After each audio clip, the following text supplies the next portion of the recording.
It's Tuesday. இந்த வாரத்துல இருந்து வெத்தல தீபம் போட ஸ்டார்ட் பண்ணலான்னு இருக்கேன். ஆல்ரெடி நான் ஒரு வேண்டுதல் வச்சு ஒரு 9 வாரம் வெத்தல தீபம் போட்டிருந்தேன். பட் அதுக்கப்புறம் அப்படியே ஸ்டாப் பண்ணிட்டேன். அது என்னன்னா, எனக்கு டியூஸ்டே ஆச்சுன்னா ஏதோ ஒரு மிஸ்ஸிங்காவே தெரியுது. ஸோ இந்த வாரத்துலேருந்து எகெயின் ஸ்டார்ட் பண்ணலான்னு சொல்லிட்டு, நேத்தே பூஜை பாத்திரம்லாம் வாஷ் பண்ணி எடுத்து வச்சிருந்தேன். ஸோ இன்னைக்கு அதுக்கெல்லாம் சந்தன குங்குமமெல்லாம் எடுத்து வச்சுட்டேன். நான் மதியம் 1 டூ 2 அந்த டைம்ல தான் வெத்தல தீபம் போடுவேன். ஏன்னா, அந்த டைம் எனக்கு கொஞ்சம் கன்வீனியன்ட்டா இருக்கும்.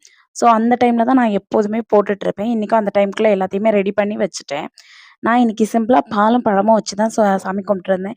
ஸ்வீட்ஸ் ஏதாவது பண்ணலான்னு நெனச்சேன். பட் டைம் இல்ல. சாமி கும்பிட்டதுக்கு அப்புறமா நேத்து டிமார்ட் போயிருந்தப்போ வாங்கியிருந்த திங்ஸ் எதையுமே எடுத்து வைக்கவே இல்ல. அப்படியே பேக்கோடயே வச்சுட்டேன். ஸோ இன்னைக்கு அது எல்லாத்தையுமே எடுத்து ரீஃபில் பண்ணி வச்சுட்டேன். பேலன்ஸ் இருக்கிறது எல்லாமே இந்த மாரி ஒரு கண்டெய்னர்ல போட்டு தான் வப்பேன்.